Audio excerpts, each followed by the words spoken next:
सैकड़ों साल बाद एडम और जैक एंटारेस नामक ग्रह पर जा रहे हैं। माना जाता है कि 900 साल पहले वहां एक मानव बस्ती बसी थी, लेकिन उन्होंने फिर कभी पृथ्वी से संपर्क नहीं किया। अब वे मानव जाति की आखिरी उम्मीद है। संचार पर केवल स्थैतिकता है, इसलिए दोनों ने उतरने और जांच करने का फैसला किया। जैसे ही अंतरिक्ष यान एंटारेस के करीब आता है, ग्रह के अजीब गुरुत्वाकर्षण खिंचाव के कारण यह हिलना शुरू हो जाता है। ग्रह के विकिरण से सभी नेविगेशन सिस्टम बंद हो जाते हैं, इसलिए पुरुषों को जहाज को मैन्युअल रूप से चलाना होगा। यह बहुत तेजी से ऊंचाई खोने लगता है, इसलिए वे जमीन के ठीक ऊपर उड़ान भरने के लिए थ्रस्टर्स को सक्रिय करते हैं। कुछ मील तक ये ठीक चलता है, लेकिन जल्द ही वे कुछ चट्टानी संरचनाओं से टकराते हैं, और जब उतरने की कोशिश करते हैं तो दुर्भाग्य से अंतरिक्षयान दुर्घटनाग्रस्त हो जाता है। शुक्र है कि दोनों लोग बच जाते हैं, हालांकि जैक का कंधा गंभीर रूप से घायल हो जाता है। जहाज पूरी तरह से नष्ट हो चुका है, इसलिए वे वापस जाने के लिए इसका इस्तेमाल नहीं कर सकते। एडम जैक को बाहर निकलने में मदद करता है और उन्हें पता चलता है कि वे रेगिस्तान से घिरे हुए हैं। आसमान में 2 चांद की है। आपातकालीन किट का उपयोग करते हुए एडम जैक को दर्द के लिए एक इंजेक्शन देता है और उसके कंधे से धातु का टुकड़ा निकालता है। जैक पास में एक कुत्ते की ओर इशारा करता है, लेकिन एडम उसे नहीं देख पाता, इसलिए वह इसका दोष दबा पर डालता है। जब एडम जैक के घाव पर पट्टी बांधना शुरू करता है तो उन्हें अचानक भौंकने की आवाज सुनाई देती है। एडम जांच करने जाता है और थोड़ी देर इधर उधर भटकने के बाद उसे विल नाम का एक अस्त व्यस्त लड़का मिलता है, जिसके हाथ में एक कुत्ता और एक चाकू है। विल कहता है कि सांप के सिर उसके पीछे है, लेकिन जब एडम उसकी मदद करने की कोशिश करता है तो वह भाग जाता है। विल जितनी तेजी से भाग सकता है भागता है, लेकिन जल्द ही वह सांप के सिर से गिर जाता है। जो महिला योद्धा निकलती है। भयभीत विल कुत्ते को जाने देता है और लड़ने के लिए तैयार हो जाता है, लेकिन योद्धा आसानी से उसके हथियार छीन लेते हैं और उसे नीचे गिराकर घसीट कर ले जाते हैं। एडम विल का पीछा कर रहा था, लेकिन जब तक वह पहुंच जाता है तब तक केवल उसका चाकू ही बचा रह जाता है। अचानक उस क्षेत्र में भूकंप आता है, जो शुक्र है कि लंबे समय तक नहीं रहता। अपने कंधन का उपयोग करते हुए एडम यह सुनिश्चित करने के लिए जैक की जांच करता है कि वह ठीक है। फिर वह खोजा रिश्ता है। वह एक मंदिर देखता है और अंदर जाता है और महिलाओं के एक बड़े समूह को सुमेरु शब्द का जाप करते हुए पाता है। उस समय रानी सुमेरु अंदर आती है और उच्च पुजारी टैक्सन घोषणा करती है कि महान सर्पदेवी के लिए अनुष्ठान शुरू करने का समय आ गया है। अचानक एक बहुत बड़ा सांप से बाहर आता है और महिलाओं की प्रार्थना के बाद वे विल को बलि के रूप में ले आती है। जब नाम के गार्ड जब उसे देखती तो चिल्लाती है, जिससे पता चलता है कि विल उसका भाई है। वह गुस्से में उसे घेरने वाले योद्धाओं की ओर दौड़ती है और अपने भाले से शानदार कौशल दिखाते हुए उनसे लड़ना शुरू कर देती है। कुछ ही मिनटों में डेव ज्यादातर सैनिकों को नीचे गिरा देती है और वह आखिरी सैनिक को गड्ढे के पास लात मारती है ताकि सांप विल की जगह उसे खा सके। सांप के चले जाने के बाद टैक्सन भाई बहनों को घेरने के लिए और योद्धाओं को भेजता है। उन पर अनुष्ठान को अपवित्र करने का आरोप लगाता है। सुमेरु उसे रोकता है और उसे कानून की याद दिलाता है। आदमी मारता है ताकि आदमी को मारा जा सके, लेकिन महिलाओं को नहीं। जोव ने एक और महिला को मार डाला, लेकिन यह आत्मरक्षा में किया गया था, इसलिए उसे अभी भी सुमेरु का संरक्षण प्राप्त है और लड़के को उसकी माफी मिल गई है। टैक्सन विरोध करती है, लेकिन बहस तब बाधित होती है जब एडम को जैक से एक संदेश मिलता है जो उसकी उपस्थिति को दर्शाता है।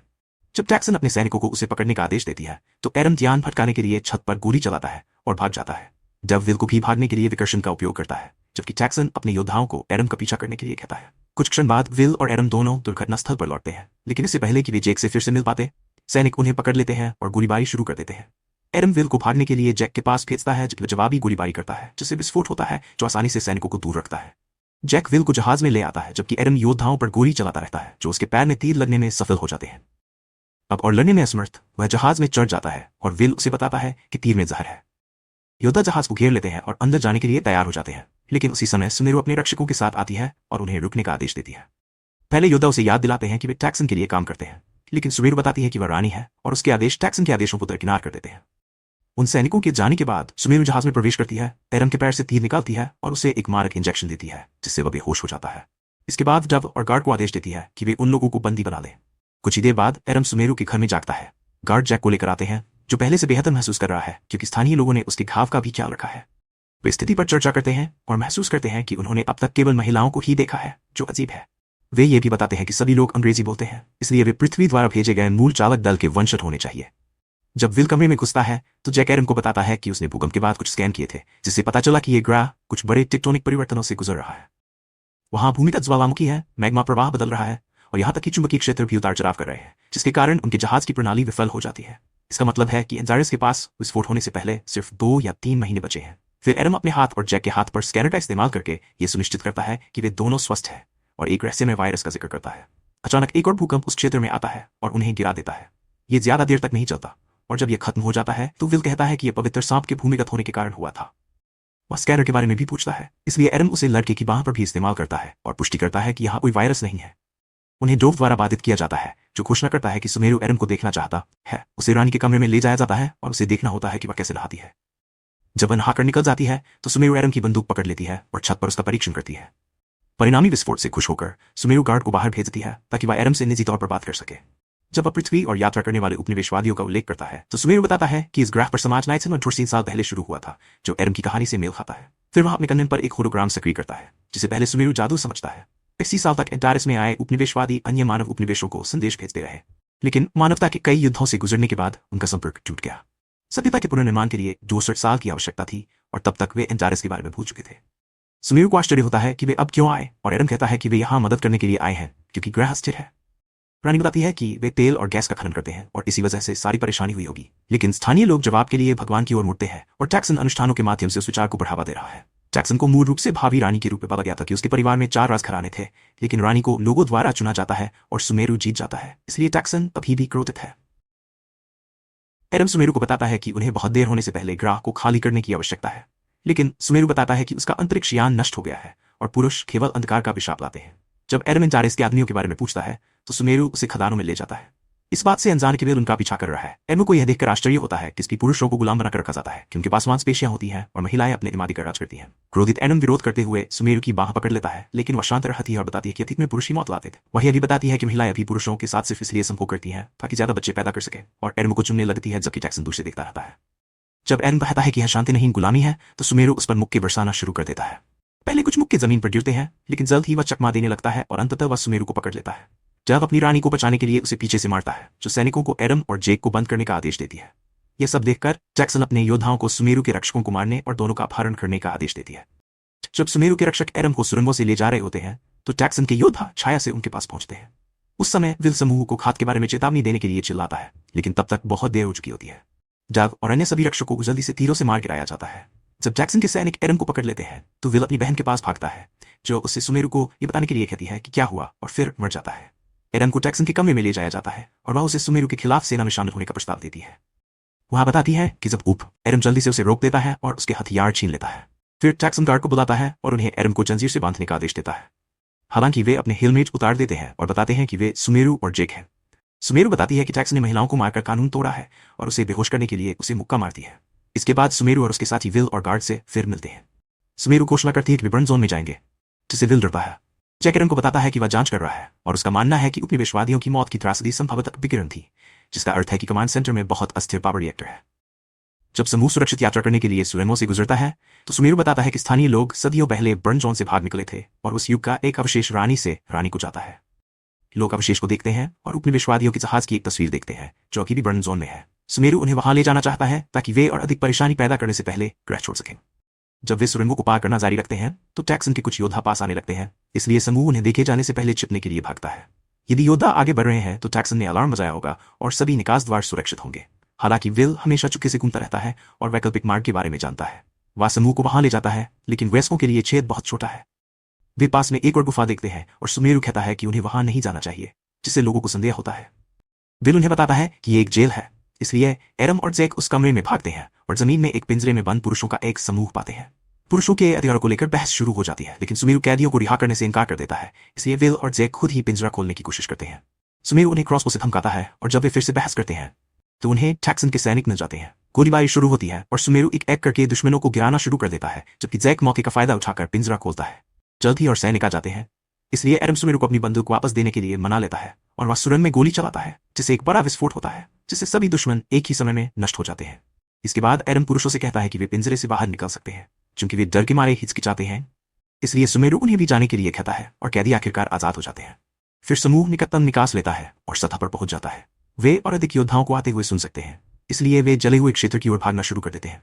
जैसे ही वे रेगिस्तान को पार करते हैं, एडम को आश्चर्य होता है कि सुमेरु ने पुरुषों को क्यों जाने दिया। वह बताती है कि रानी हमेशा हर जन्म के लिए मौजूद रहती है और वह इस तथ्य के बारे में दोषी महसूस कर रही है कि पुरुष शिशुओं को बहिष्कृत होने से पहले केवल 1 मिनट की स्वतंत्रता मिलती है। जेक उसकी भावनाओं पर विश्वास नहीं करता है, इसलिए एडम उसे निजी तौर पर बताता है कि जेक के माता पिता को तब ले जाया गया था जब वो एक बच्चा था और उसे एक श्रम शिविर में भेज दिया गया था। इस बीच टैक्सन के योद्धा कैदियों को भागते हुए पाते हैं। हालांकि टैक्सन उन्हें अनदेखा करने और सुमेरु के समूह के पीछे जाने के लिए कहता है। सैनिक बर्न जोन में प्रवेश करने से डरते हैं, लेकिन उन्हें आदेशों का पालन करना पड़ता है। कुछ घंटों बाद एक नया भूकंप शुरू होता है और समूह को उस पहाड़ी से नीचे लुढ़कना पड़ता है जिससे प्रवेश हुए थे। शुक्र है कि अभी जल्दी ही समाप्त हो जाता है और टीम जल्दी से आगे बढ़ने के लिए ठीक हो जाती है। आखिरकार उन्हें मूल उपनिवेशवादियों में से एक कंकाल मिल जाता है और जेक उसे स्कैन करके पुष्टि करता है कि वह विकिरण से मारा गया था। उस समय टैक्सन और उसके सैनिक प्रकट होते हैं और गोलीबारी शुरू कर देते हैं। सुमेरु का समूह भागने लगता है और पीछा करना शुरू कर देता है। अचानक एक भूकंप ने इलाके को हिला दिया, जिससे सभी फिर से गिर गए। विल रेत के नीचे दब जाता है, लेकिन वेस उसे जल्दी से ढूंढ लेते हैं और उसकी मदद करते हैं। एडम उसे स्कैन करता है कि वह ठीक है या नहीं, और जब विल वायरस के बारे में पूछता है जिसके बारे में उसने पहले सुना था, तो सुमेरु सच्चाई जानना चाहता है। एडम उसे भी स्कैन करता है ताकि उसे पता चल सके कि पृथ्वी पहले ही मर चुकी है। जीन युद्धों से बचा हुआ एक वायरस सदियों तक निष्क्रिय रहा, लेकिन अंततः यह फिर से सक्रिय हो गया और इसने मानवता की प्रजनन क्षमता को नष्ट कर दिया। चूंकि इसका कोई इलाज नहीं है, इसलिए वायरस ने धीरे धीरे आकाशगंगा में सभी कॉलोनियों को नष्ट कर दिया, जिसका मतलब है कि एडम और जैक ही बचे हैं। वे अपनी आखिरी उम्मीद को खोजने के लिए एंटारेस आए थे। समूह आगे बढ़ता रहता है और एक परित्यक्त इमारत पाता है। वे सामने का दरवाजा नहीं खोल पाते, इसलिए जैक उसे गोली मार देता है और वे अंदर पहुंच जाते हैं। उस समय टैक्सन और उसके योद्धा आते हैं, लेकिन महिलाएं बाधा पार करने से डरती है। टैक्सन एक सैनिक को गोली मारकर उन्हें आश्चर्य मानने के लिए प्रेरित करती है। इमारत के अंदर समूह तब तक इधर उधर भटकता रहता है जब तक उन्हें क्वांटम रिएक्टर नहीं मिल जाता। जैक इसे चालू करने में कामयाब हो जाता है, लेकिन उसे कुछ परीक्षण करने और ये पुष्टि करने के लिए कुछ समय चाहिए कि यह पर्याप्त रूप से स्थिर है। जब वह विल की मदद से काम करता है, एडम, सुमेरु और एक गार्ड खोज जारी रखते हैं और आखिरकार मूल अंतरिक्ष यान को ढूंढ लेते हैं। वे अंदर जाते हैं और एडम कंसोल चालू करता है। हालांकि वह पुष्टि करता है कि उन्हें उड़ान भरने के लिए रिएक्टर की शक्ति की आवश्यकता होगी।